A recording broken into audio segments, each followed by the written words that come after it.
grupo na po sa Secretary po sa Australia, yung tamo lang kanya kaso si Pansan po or para sa so once and for all, is the office still functioning?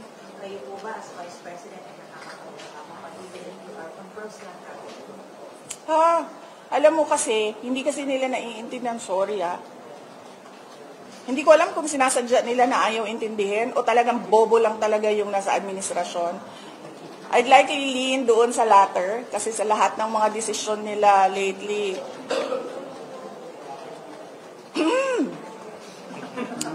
Ay, alam mo, sa totoo lang talaga, nahihiya ako as a Filipino ba na nanonood yung ibang bansa sa atin and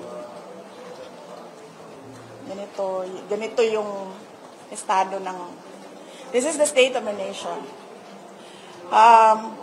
So, nilalagay namin doon personal to differentiate it from official. Kasi pag personal, hindi ako gumagamit ng pera ng bayan. Pag official, gumagamit ako ng pera ng bayan. Hindi ibig sabihin na personal na lakad yan ay holiday o pamamasyal yan. So, yun yung ibig sabihin ng personal. Walang ginamit na pera ng gobyerno sa lakad na ito.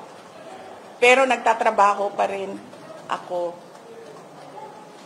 Sa official, ginamit namin ang pera ng gobyerno para sa lakad na ito, para sa trabaho namin sa Office of the Vice President. Yun. Hindi ibig sabihin na personal ay namamasyal.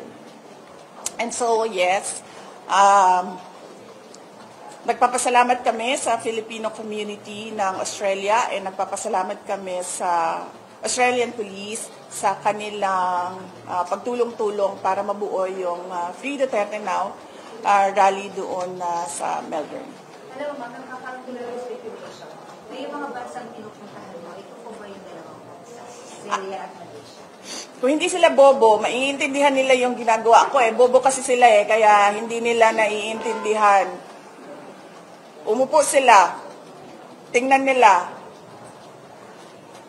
Hindi ko sasabihin kung ano yung ginagawa. I don't like talking about how I think and what I think. So, kung meron silang gusto basahin doon, good luck.